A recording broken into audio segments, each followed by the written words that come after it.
जय हिंद, नमस्कार साथियों। मैं रोहित आप सभी का हार्दिक स्वागत करता हूं टारगेट गुरुकुल के इस लर्निंग प्लेटफॉर्म पर। साथियों, जैसे आपको दिख रहा होगा कि एक बार पढ़ोगे ज़िंदगी भर भूल नहीं पाओगे। बिल्कुल सत्य है। अगर आप इस वीडियो को 5 से 7 मिनट तक देख लोगे तो आपको विश्वास हो जाएगा कि हाँ, हिंदी में कराए हुए एक भी प्रश्न ऐसा नहीं होगा जो आपको समझ ना आए। ये टारगेट है हमारा लखनऊ विश्वविद्यालय और गोरखपुर विश्वविद्यालय के लिए, साथ ही CUET के जो एग्ज़ाम चल रहे हैं उनके लिए भी बहुत ही महत्वपूर्ण होगा।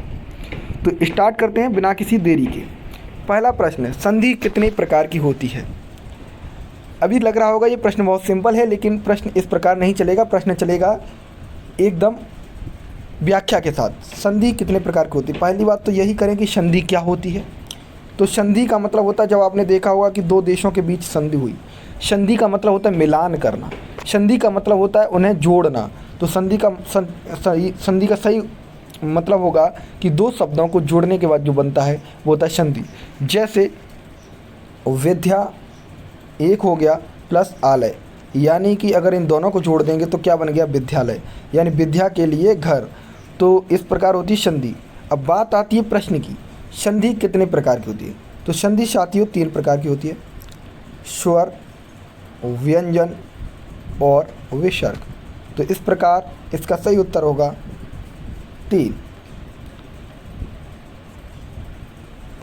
दयानंद में कौन सी संधि है।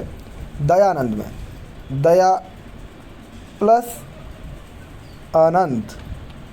भाई यहाँ पे आ और आ, जब मैंने आपको चैप्टर पढ़ाया तो तब बताया था कि आ और आ के मिलने पर एक बड़ा आ बनता है, वहाँ पर दीर्घ संधि होती है। अब सुन लीजिए क्या क्या होता है।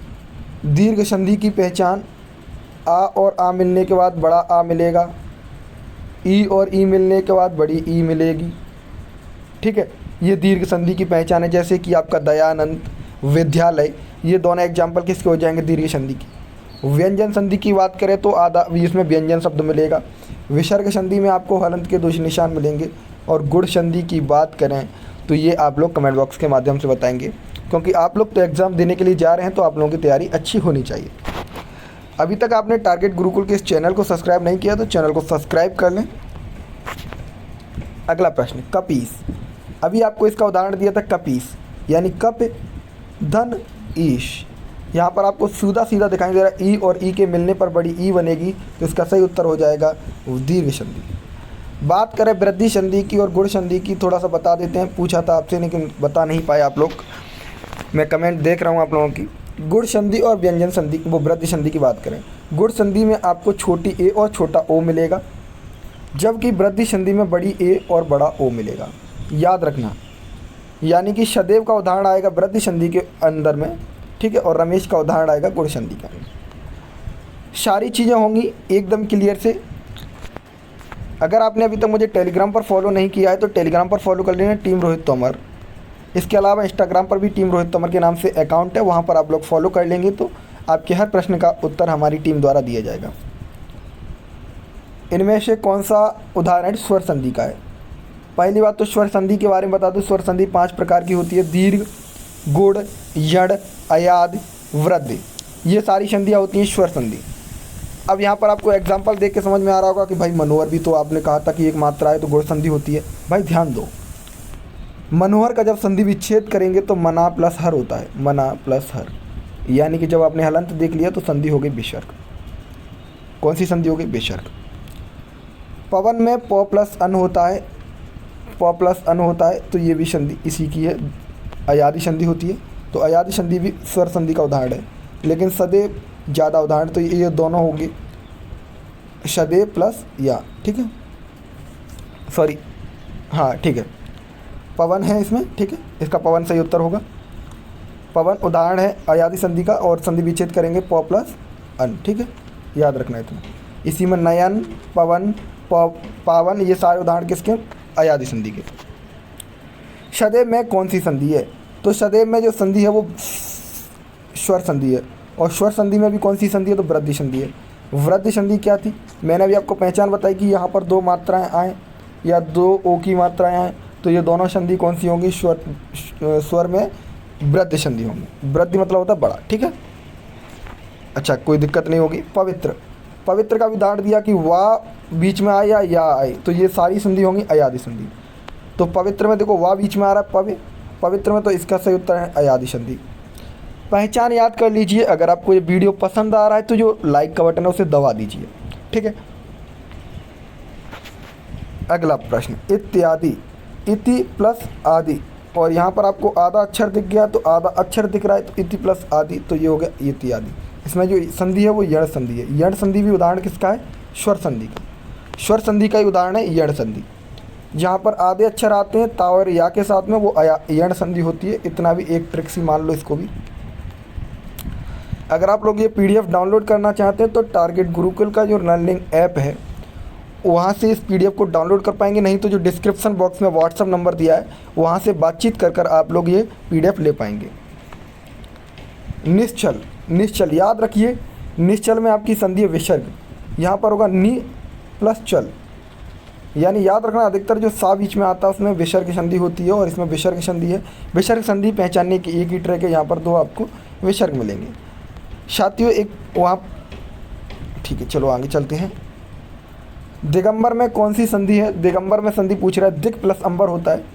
दिक प्लस अंबर, यानी का गाँव में परिवर्तन, यानी का प्रथम वर्ड का तृतीय वर्ड में परिवर्तन होता है, वहाँ पर व्यंजन संधि होती है। व्यंजन शब्द हैं आपके दिख रहे हैं, दा और का, तो यहाँ पर होगा व्यंजन संधि। ये पूरे चैप्टर मैंने अपने चैनल पर पढ़ाए थे, लेकिन प्रॉब्लम ये है कि अब आपका एग्ज़ाम नज़दीक है तो मैं आपको शॉर्ट में बताते जा रहा हूँ कि क्या क्या इम्पोर्टेंट है। अगर आपको इसकी डिटेल वीडियो चाहिए तो कमेंट बॉक्स के माध्यम से हमें बताएंगे, तो हम आपके लिए लाइव क्लास में इसको अरेंज कर देंगे और आपको इसका डिटेल वीडियो मिल जाएगा। अगला प्रश्न, अभिषेक का सही संधि विच्छेद है।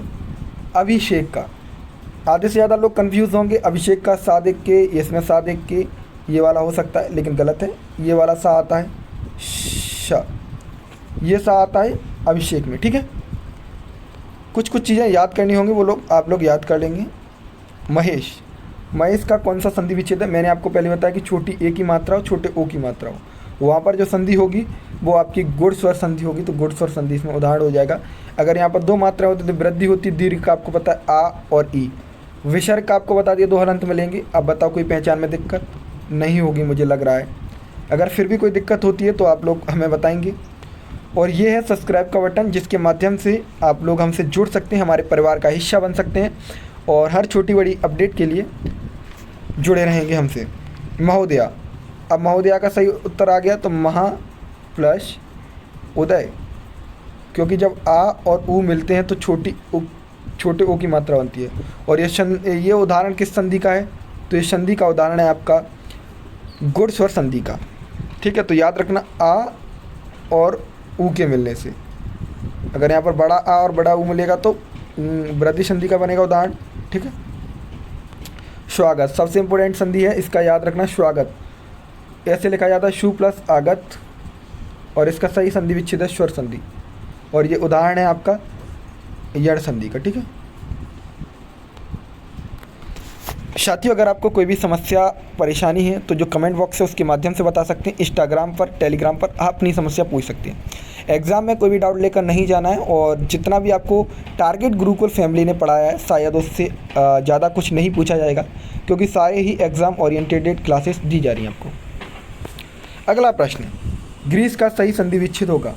महत्वपूर्ण प्रश्न है। गिरधन ईश, याद रखना गिरधन ईश, और इसका सही संधि विच्छेद हो गया गिरधन ईश।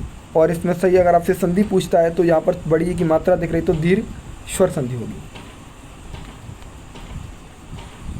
उद्धरण, उद्धरण का सही संधि विच्छेद उत् प्लस हरण, तो इसका सही उत्तर होगा सी, उद्धरण।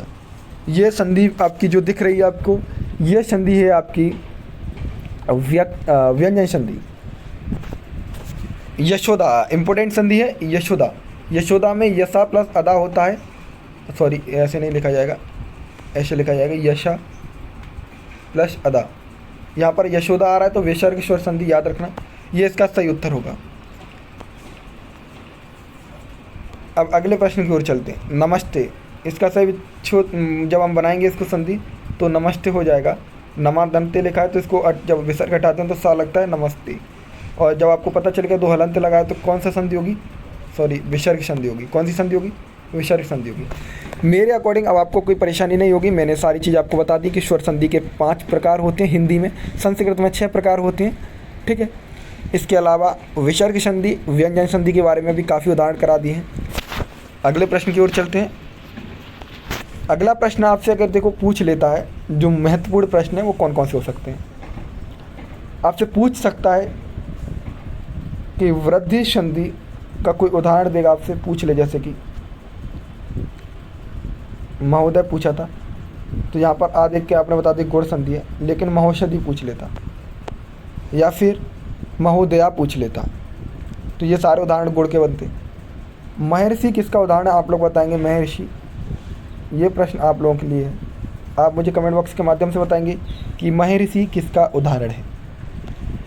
अगला प्रश्न अगर आप लोग देखेंगे तो यहाँ पर जैसे कि स्वर संधि के बारे में पूछे, तो स्वर संधि 5 प्रकार की होती है। मैं आपको एक एक करके बता दिया हूँ। दीर्घ, गुण, यण, अयाद और वृद्ध। व्यंजन संधि के बारे में बता दिया कि यहाँ पर जैसे का गा में परिवर्तन हुआ, जैसे कि दिगंबर का दिक प्लस अंबर होता है, इसी प्रकार विसर्ग में आपको विसर्ग से चिन्ह मिलेंगे। और अब आपको मुझे नहीं लगता कि कोई भी समस्या होगी। अगर समस्या फिर भी उत्पन्न हो रही है तो कमेंट बॉक्स के माध्यम से हमें बताएंगे। और जो आपको सोशल मीडिया प्लेटफॉर्म की डिटेल दी गई है, आप वहाँ पर फॉलो कर सकते हैं। PDF डाउनलोड करने के लिए डिस्क्रिप्शन बॉक्स में जो व्हाट्सअप नंबर दिया है, वहाँ पर आप सर से बात करके आप ये PDF ले पाएंगे। धन्यवाद, नमस्कार, राधे राधे।